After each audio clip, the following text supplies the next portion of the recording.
Bonjour à toutes et à tous et bienvenue dans ce nouvel épisode de la Minute Rhumato, le podcast de la Société française de rhumatologie. Aujourd'hui, on s'intéresse aux différentes approches méthodologiques en recherche clinique et plus particulièrement aux forces et faiblesses des cohortes, des essais randomisés et des registres. Pour en discuter, nous avons le plaisir d'accueillir le docteur Louis Bessette, rhumatologue et professeur agrégé à l'Université Laval. Le docteur Louis Bessette exerce au Centre de l'ostéoporose et de rhumatologie de Québec et dirige le groupe de recherche en rhumatologie et maladies osseuses au Centre de recherche du CHU de Québec. Membre du comité scientifique de l'étude CATCH et des organisations professionnelles, il a participé à plus de 200 essais cliniques randomisés et est l'auteur de plus de 150 publications scientifiques. Ses recherches se concentrent sur la polyarthrite rhumatoïde, la spondylarthrite, l'arthrose et l'ostéoporose. Bonjour docteur. Bonjour, merci pour l'invitation. Docteur, vous avez une grande expérience dans la gestion de cohortes. Pouvez-vous nous expliquer les grandes différences entre une étude de cohorte, un essai randomisé et un registre, et dans quelles circonstances chacune de ces approches est la plus adaptée? Eh bien, commençons par l'essai clinique randomisé. Donc, comme probablement plusieurs médecins le savent déjà, l'essai clinique randomisé, c'est la référence en recherche clinique. Pourquoi? Parce qu'avec la randomisation qui répartit les patients au hasard dans des groupes de traitement versus un placebo, bien souvent, et en fait aussi le double aveugle où ni les patients ni les chercheurs ne savent qui reçoit quoi, on limite énormément de biais potentiels dans ces études-là. Donc, ce type de design aide à établir un lien clair de cause à effet entre le traitement et les résultats qu'on observe pendant l'étude. Pourquoi? Parce que la randomisation équilibre les groupes au départ et le double aveugle réduit les biais d'observation, rendant les résultats beaucoup plus fiables. Donc, en gros, les essais cliniques randomisés sont vraiment conçus pour minimiser les biais au maximum. Cela dit, les essais cliniques randomisés ont quand même beaucoup de limites. Souvent, le suivi est court, donc on ne peut pas évaluer les effets à long terme de ces traitements-là. De plus, les critères de sélection sont souvent très stricts, dont les participants ne représentent pas toujours la diversité des patients en clinique, ce qui peut limiter bien sûr la validité des résultats. Bref, les essais cliniques randomisés donnent parfois des résultats beaucoup plus favorables comparativement à ce qu'on peut observer en pratique clinique. De l'autre côté, l'autre design, ce sont les études de cohorte.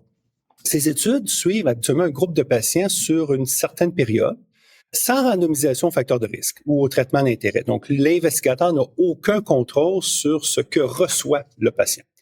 Contrairement aux essais cliniques randomisés, ils incluent souvent des patients qui sont plus représentatifs de la pratique clinique et c'est ça leur force. Étant donné l'absence de randomisation et le fait que l'investigateur connaît le traitement reçu par le patient, elles sont beaucoup plus sujettes à des biais, ce qui rend le lien de cause à effet beaucoup plus difficile à établir. Les registres, les registres, ce sont des études de cohorte organisées en base de données. Ils permettent de suivre encore là des patients sur une longue période, que ce soit des patients qui sont recrutés pour un type de traitement ou un type de maladie spécifique. Donc, en rhumatologie, il y a plusieurs exemples de cohortes, des registres mondiaux qui nous ont en fait aidé à mieux comprendre l'efficacité et la sécurité de nos traitements dans la vraie vie.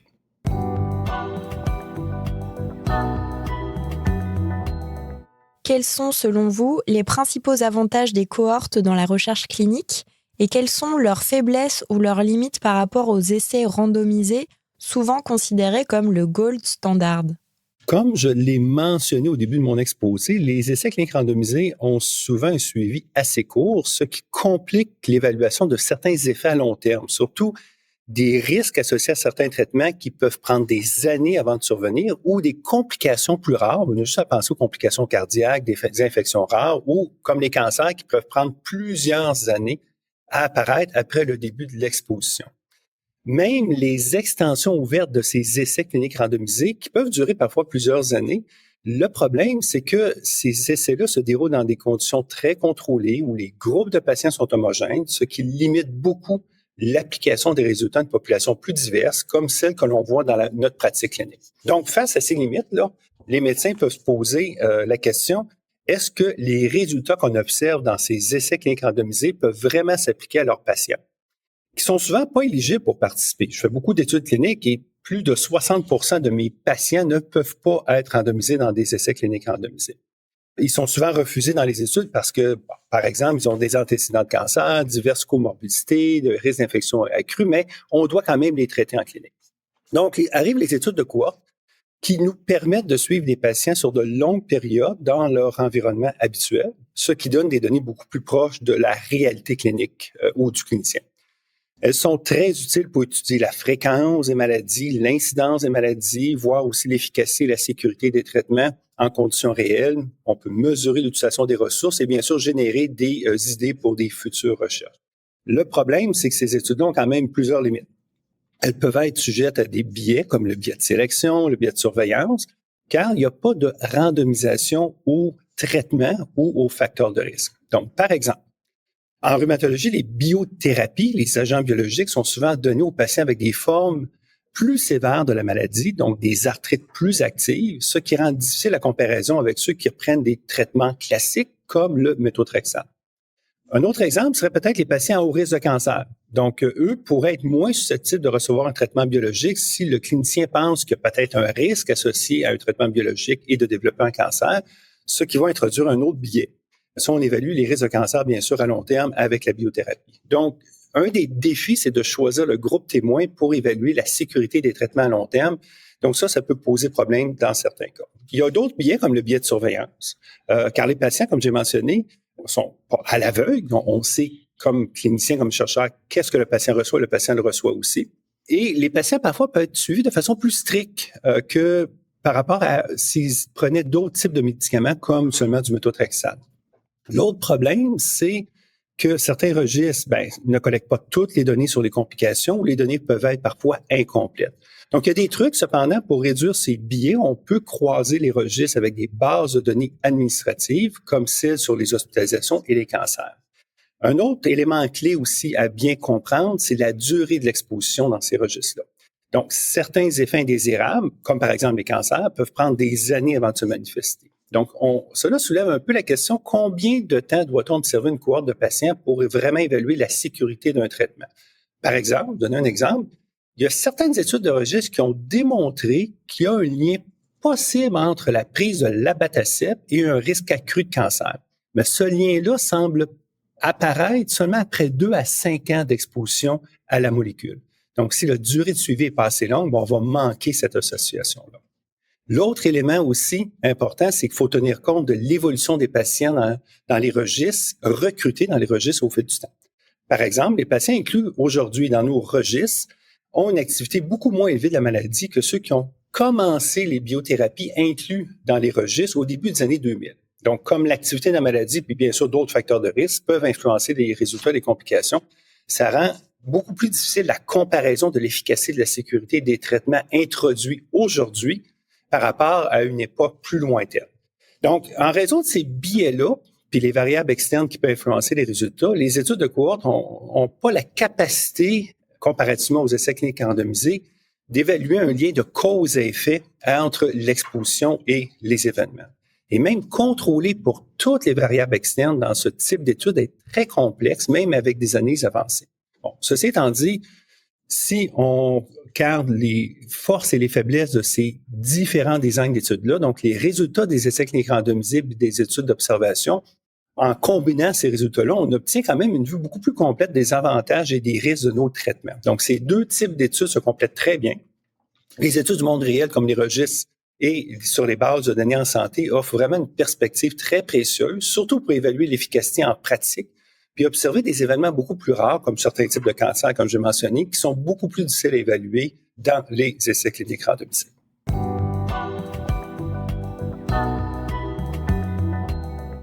Vous avez contribué à de nombreuses cohortes et registres.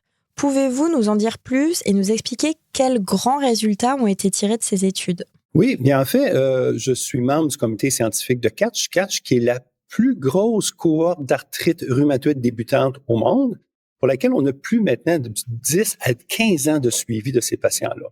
Donc, CATCH, comme j'ai mentionné, inclut des polyarthrites rhumatoïdes précoces, moins d'1 an d'évolution. On a appris énormément de choses dans cette base de données-là. Je pourrais passer plusieurs minutes à vous en parler, comme par exemple, grâce à cette base de données-là, on a pu établir et comprendre l'importance de bien contrôler la maladie dès le début dans les premiers mois du début de la maladie et sur le long terme aussi. Donc, ce qu'on a observé, entre autres, c'est qu'après 1 an de traitement, seulement avec des DMARD classiques comme le méthotrexate, plus de 80% de nos patients sont en rémission clinique ou ont une faible activité de la maladie. Et ça a été observé surtout depuis la publication des recommandations internationales sur le Treat to Target. Ceci étant dit, qu'est-ce qu'on a observé? Cependant que la rémission n'est pas toujours durable pour tout le monde. Puis on cherche actuellement à comprendre les trajectoires et les facteurs qui influencent la perte de rémission chez certains patients. On a aussi constaté des choses qu'on n'avait pas nécessairement vues dans les essais cliniques randomisés, comme la trithérapie ou l'utilisation en première ligne du méthotrexate sous-cutané versus la version orale.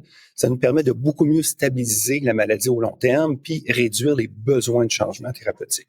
Peut-être un autre exemple aussi intéressant, c'est le registre Jackpot qui collecte des données dans plusieurs pays. Je sais que la France participe, puis beaucoup d'autres registres européens, donc aussi le registre canadien Rumadata dans lequel je fais partie.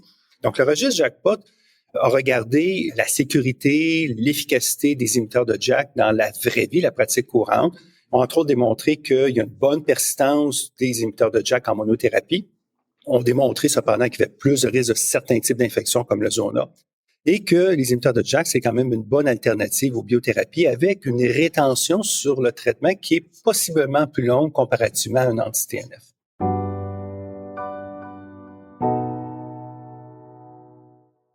Pour conclure, comment voyez-vous l'avenir des cohortes, des essais randomisés et des registres en rhumatologie? Bien, je pense qu'un axe d'évolution majeur qui a déjà commencé, c'est pas nouveau, là, c'est la fusion des registres ou des cohortes avec des bases de données nationales de santé. Donc, en intégrant ces données des registres avec des bases de données nationales de la santé, les registres nationaux, on réduit beaucoup de biais, dont les biais d'observation et de surveillance. Parce que il n'y a pas de lien entre le fait que le patient est inclus dans un registre versus inclus dans un registre national sur les cancers, entre autres, ou les hospitalisations. Donc ça permet de minimiser les biais dus à la collecte des données et au rapport des effets secondaires. Donc, fusionner les registres en différents pays, c'est crucial pour renforcer aussi la puissance statistique, surtout quand on a des événements très rares. Ça a été fait dans le cas du mélanome, entre autres, du lymphome. On a fusionné plusieurs registres internationaux pour évaluer les événements qui surviennent rarement, comme j'ai dit, certains types de cancers, pour augmenter la puissance statistique. Deuxièmement, un autre type d'étude que je trouve très intéressant, on commence à avoir de plus en plus d'exemples, c'est qu'est-ce qu'on appelle les essais cliniques pragmatiques. Donc ça mélange les essais cliniques, en fait, le design d'un essai randomisé classique, et ça s'applique à des études de cohorte ou dans le monde réel. Donc, contrairement aux essais classiques randomisés, très contrôlés, les essais pragmatiques posent une question très simple. Est-ce que le traitement marche dans la vraie vie? Donc, ces essais testent l'efficacité dans des situations proches de ce qu'ont vivent les cliniciens au quotidien, mais en tenant compte des contraintes du milieu médical. Donc, au lieu de sélectionner des patients avec des critères très stricts, les essais pragmatiques incluent des populations beaucoup plus diverses puis représentatives, ce qui rend les résultats beaucoup plus pertinents pour le clinicien. Donc, il compare aussi différentes options de traitement dans des contextes réels. Donc, pas juste un traitement contre placebo, mais vraiment différents types de traitements qu'on peut donner à nos patients. Donc, ça donne une meilleure idée de comment les traitements fonctionnent en dehors des conditions idéales où tout est optimisé comme dans les essais cliniques randomisés. Puis, un bon exemple de ça, puis je félicite les Français pour avoir fait cette étude-là, c'est l'étude ROC qui a été menée par le docteur Jacques-Éric Gothenburg. On pose une question très simple. Quelle est la meilleure stratégie en clinique après un échec à un anti-TNF pour traiter la polyarthrite rhumatoïde? Alors, les patients ont été randomisés dans la vraie vie, soit à recevoir un anti-TNF après un échec à un premier anti-TNF ou un non-anti-TNF. Alors, il n'y avait pas d'aveugle dans cette étude-là, mais les résultats ont été intéressants. C'est qu'après 24 semaines, les patients qui avaient reçu un non-anti-TNF comme agent biologique après un échec à un premier anti-TNF ont eu une meilleure réponse que s'ils prenaient un deuxième anti-TNF.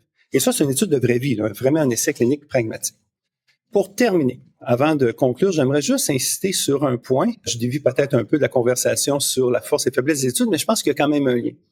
C'est la façon de présenter et interpréter les résultats dans les études cliniques. Donc, actuellement, les études, que ce soit les essais cliniques randomisés ou les cohortes, les études donnent des effets moyens pour un groupe de personnes. Mais dans la vraie vie, chaque patient est unique, puis avec ses propres caractéristiques. Donc, par exemple, les résultats sont souvent présentés sous forme de mesures comme un risque relatif ou un rapport de cote, un odds ratio. en disant que le risque relatif ou le odds ratio d'un événement est de 1,5 entre deux options différentes.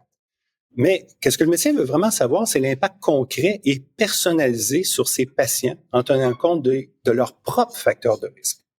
En d'autres mots, donc, ce serait beaucoup plus utile pour un médecin de pouvoir dire les chances de rémission ou d'un risque d'un effet indésirable pour mon patient que j'ai en face de moi est de 60% pour l'option A versus 40% pour l'option B. Donc, les études cliniques devraient se concentrer pour développer des outils de prédiction pour que les médecins puissent adapter les risques aux caractéristiques de leurs patients qui traitent en clinique. Puis, il y a quelques exemples dans la littérature. Bien sûr, il y a des matrices de risque pour évaluer la progression des dommages radiographiques en arthrite rhumatoïde. Il y a le score aussi RABUT, qui est un outil pour évaluer le risque d'infection des patients atteints d'arthrite rhumatoïde sur biothérapie. Alors, le score de risque RABUT qui est disponible sur le web, ça a été développé dans le registre allemand RABUT, qui suit des patients traités avec biothérapie. Puis avec ce score-là, si vous rentrez les caractéristiques cliniques de votre patient, avec le type de biothérapie qu'il reçoit, ce score-là ce calculateur-là va vous donner un risque d'infection sérieuse dans la prochaine année pour le patient que vous avez devant vous. C'est pas parfait, mais au moins ça donne une idée, en fonction des caractéristiques de nos patients, quel est le risque pour mon patient d'avoir un effet indésirable.